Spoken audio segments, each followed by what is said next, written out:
El nuevo Pro SL no tiene clavos, pero tiene un agarre increíble. Con una plancha de carbono adicional para optimizar el retorno de energía y un nuevo y moderno diseño, el zapato original de máximo rendimiento sin clavos tiene algunas ventajas importantes. All right, welcome inside the Virtual Media Center here at the Cognizant Founders Cup. I am pleased to be joined by Lakareber Abe, and we'll go into why we're having you come in this week. Once again, for anyone in the room, if there's any questions for Lakareber, please let me know, and we'll be able to throw it to you on the mic here. And for anyone on the Zoom, please let me know if you have any questions, and we'll open it up then. But you are one of the sponsor invites for this week at the Cognizant Founders Cup. You are coming off a win at, if I can say this correctly, the John Shippen Women's Shootout presented by Cognizant. Just take me through what that experience was like for you yesterday and kind of how you got into that tournament. Well, I got in. Summer Woods called me a couple months ago and was like, hey, we're going to put together this event. We're going to try to have some like black women play. And there's a sponsor exemption up for grabs for the Cognizant like the same week, and I was like, oh, I'd love to play. Let me see like if it fits into the Epson tour schedule and everything else I had going on, and it just so happened that it fit out. So yeah, I was really excited to play, just to have a chance to compete this week and like kind of measure my game and see where I needed to improve and compete against the best in the world. And yeah, I mean, it was an incredible opportunity. I kind of looked at it as, you know, another round to just have fun and do my best and like see what happened yesterday. And lucky enough, I pulled it out and get to be here for the rest of the week. The John Shippen, the creation of the John Shippen and the creation of this women's shootout, especially after last year, has really brought to the fold of, you know, growing the game of golf as well. What did it mean for you to be able to not only win this type of event, but to see what it has created in the golf space? I mean, I think it's incredible. I've grown up playing junior golf, amateur golf, college golf, and just to see more faces like me in a concentrated space. I mean, like, we've been there, but you never really see more than like one or two at an event. You know, I've been at events and I'm like the only black woman. So just to see it in concentration is, I think, incredible. And I think it's good for golf. And I think, you know, women's golf is growing and that's important. And to see more faces that look like me, I think is equally as important. So I think I saw that there was a playoff hole yesterday. Yes. So what was that like, being able to kind of to know that a sponsor exemption was on the line here? It was, you know, I bogeyed the last hole, so I had to go to playoff, and like I was just trying not to be too disappointed and just be like, you know what, it is what it is. Unfortunate, yes, but you know, let's just do our best, have fun, and see what happens. I mean, it's when it's playoffs or like match play, or like kind of a shootout format, you really can't dictate what happens. It's just kind of lucky, you know, you do what you can. And I was like, if she makes birdie, who cares? Like, you did your best. So just hit every shot as good as you can. So what was it like to be able to win that and then be able to get ready for Upper Montclair? Were you suddenly, you know, I got to get ready for this week, or what was going through your mind? Honestly, I was just excited. I had a couple more days because I had been trying to find like a New York slice of pizza. And then I really wanted like a bagel sandwich. So I was like, so yesterday I finished, kind of got everything done, and I was like, okay, I'm getting a slice of pizza. And so I just did that, and then went to dinner with some of the people from Intersport and just kind of relaxed. And then this morning I woke up and I was like, okay, time to get ready and like figure everything out. Time to, you know, hit the course. Yeah. Well, it's funny, we just had Marina Alex in here, who is from New Jersey. And okay. She just gave off 3 places for pizza. So I'm assuming if you need a good place around here, just ask. That. Okay, yeah, just perfect. Ask her. But I know have you ever played near this course before? I know we just played, you played at Mountain Ridge for this event, but Upper Montclair, have you heard of this course, or kind of where do you stand in getting ready for this week?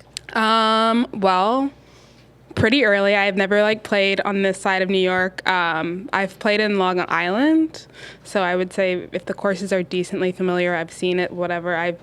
Playing at Mountain Ridge, I hope helped, and like just like getting a look of how the course may look. But yeah, I mean, I'm gonna kind of take a look at it today, see what it's like, and then just try to keep telling myself golf is golf. So yeah, I'm excited. And how many LPGA Tour events have you played? This is my first one. Your very first one. Yes. I thought that was going to be the answer there. We see you week to week on the Epson Tour. What's kind of the difference in mentality that you have right now? Or are you trying not to have a difference in mentality? Honestly, the last few rounds I've played, my goal has just been to have fun and kind of like be where my feet are. So I'm going to try to do my best and do the same thing this week and just enjoy it and see what happens. Be where my feet are. I really enjoy that phrase. With that as well, being able to tackle what goes into your week of prep when it comes to a brand new course, a whole new setting, and kind of being thrust into what is the Cognizant Founders Cup. Well, I guess this week seems a little shorter because, I played yesterday and then I just have one today and then only can practice, I think, tomorrow. So just trying to get as comfortable as I can on the course and see like what kind of shots I need to hit and then do a lot of work on and around the greens and then just tee it up on Thursday. What have you been working on recently on the Epson tour? I know you've been out there for a little bit, but what have you been working on recently and what have you seen from your game the last couple of events? A lot of short game, a lot of putting for me. I've been working on being more confident in my putting process and like being able to accept whatever results come from it. So for me, I think that's just the biggest key that I've been trying to work on. All right. Hanging off to Sarah. Just being a University of Alabama alum, there's quite a few of you guys yes, there out are. here on our tour. Have you seen anybody yet this week that's, talked to you, kind of give you some advice? I texted with Lauren yesterday and just asked a couple questions, and then I just saw Emma from like afar today, and we kind of just like gave each other air hugs, and then I was just like, oh, I'll see you later. So I'm definitely gonna like sit down and try to ask them just for like help on how to manage everything, what they think about the golf course, how to play, and all that stuff. But yeah, definitely I'll lean on them probably a lot. Does that make you a little bit more comfortable knowing you have at least a support system out here? You're not just like flying blind. Yeah, no, it's awesome. I mean, I think there's 4 or 5 girls that I played with. So, I mean, it is nice to just kind of already have some familiar faces out here and people I've spent a lot of time with. And seeing those women have a lot of success out here, how inspiring is that to you? Very. I think one of the things is like when you're around people that when they're people you've been around for a long time, if they can do it, you can see yourself doing it as well. So it definitely gives confidence, but it's also really fun to see some of my closest friends succeed and like their dreams come true as well. All right, handing it over to Leia. Hi. So speaking of dreams, yes. You're one of 21 Lpga USGA girls golf alums in the field this week. How do you feel like girls golf helped prepare you to compete in your first LPGA Tour event? I think growing up, being around a lot of young girls, in a sport, a lot of girls drop out of sports.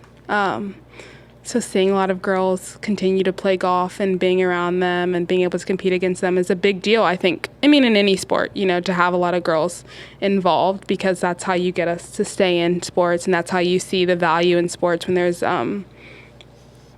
other people your age or like your friends keep playing too, because it's hard to like stay in something if you don't have a good social circle. So I think girls golf really tends to that avenue of sports and preparing us to play and allowing us to have fun playing. And we were talking about the numbers before. We actually have 80 currently on the Epson LPGA Tours and 21 in the field this week. So what does that mean to you, just representing and the growth of the game? That's incredible. I didn't know the number was that high, but I mean, I think it's also a testament to the girls golf program and how you've allowed us to see the value in playing a sport like this, and how you've, I think, introduced a lot of women to the opportunities that they have through golf. How does it feel to know that, younger girls golf players are going to be watching you and looking up to you this week? I think it's pretty cool. Someone else kind of asked me about it, and I was just like, I just hope that I can set a good example and let them see that like golf can be fun and like you can enjoy it and it should be enjoyed, and it even when we get to this like stage, it's still just a game. So yeah, I think it's pretty cool. All right, I'll ask a few more and then we'll wrap it up here. But what is kind of your expectation or your goals for this week as you prepare for the Cognizant Founders Cup, and knowing that it's kind of been a quick week for you, but what are you going into it focusing on? Literally just like having fun, enjoying the walk, and like being where my feet are. Like that's it. Really? Yeah, that's not it. I mean, sometimes when it comes to kind of that competitive mentality too, it's one of those, sometimes you got to kind of let that go and just, like you said, be where your feet are. What does it take for you to kind of drop that? I don't want to say you're not competitive, but kind of drop that, super hyper focus to be able to enjoy yourself while you're out there. Well, I'm like 2 weeks into this journey. It's a newer like adopted mentality. But I was telling one of my friends, just joking, I was like, yeah, sometimes I'm just like, hey, Lak, where are your feet? And I'll just be like, oh, they're on the third fairway, and like just keep going. So I'm just trying to like find little games I can play in my head and deal with them like that. What kind of made you want to make that switch? I just noticed I'd been putting a lot of stress on myself, and I had a lot of expectations, and it wasn't helping me to like perform my best. So I just I actually talked to my like really good friend on tour, Jillian Hollis, and she was just like, hey, like read some of these books. And so I've like texted her back and forth, and I've been like trying to just learn as much as I can and kind of just get in a better frame of mind. And I know she's kind of gone through that journey herself, and so she's been really insightful. So one more question about girls golf. So since you started, yes, and now, I mean, when you go back and help with the programs and all that, do you see an increase, more girls for sure, but also more diversity? You see more black women, more Latina women, more? Yeah, no, definitely. I think so. I think if you look at like junior, amateur golf, college golf, there's a lot more diversity, and I think the depth of women's golf has grown tremendously over the past few years, and I definitely think you'll continue to see that trend for years to come. Do you see yourself as a role model for these girls? I mean, in a way? I guess a little bit, but I'm also like, I always laugh, you know, when you're like 17 and you see like a 25-year-old, like, oh, they have it figured out and they know what they're doing, blah, blah. And like now that I'm that age, I'm like, oof, they didn't have anything figured out. So yes, faking it. Yeah. So I mean, I hope that I'm doing the best I can. But I try not to look too much into it and just trying to do my best and be myself every day, and hopefully that's enough. Like, do you get some questions from these girls that surprise you? I mean, yeah, it does, and you try to answer it to the best of your ability, and then move. Like what? I mean, it could be anything. Like, you know, the jump from college to professional. Should they stay? Should they go? Should they like what colleges they should go to? What they should look like in a college? You know, how to prepare for college. It's really anything. I think, you know, just like when I was that age, you're kind of just looking for any answer that will help you make a best decision. Perfect. Thank you. Mm-hmm. All right. I think that'll do it for me. Thank you for joining us, and congratulations on yesterday. Thank you so much. Tanto jugando suelto como en competición. Tanto si se trata de un rápido 9 hoyos o de un gran 36. Tanto si juegas bajo presión o arrasando, siempre das lo mejor de ti. Nuevo Fuel de FootJoy.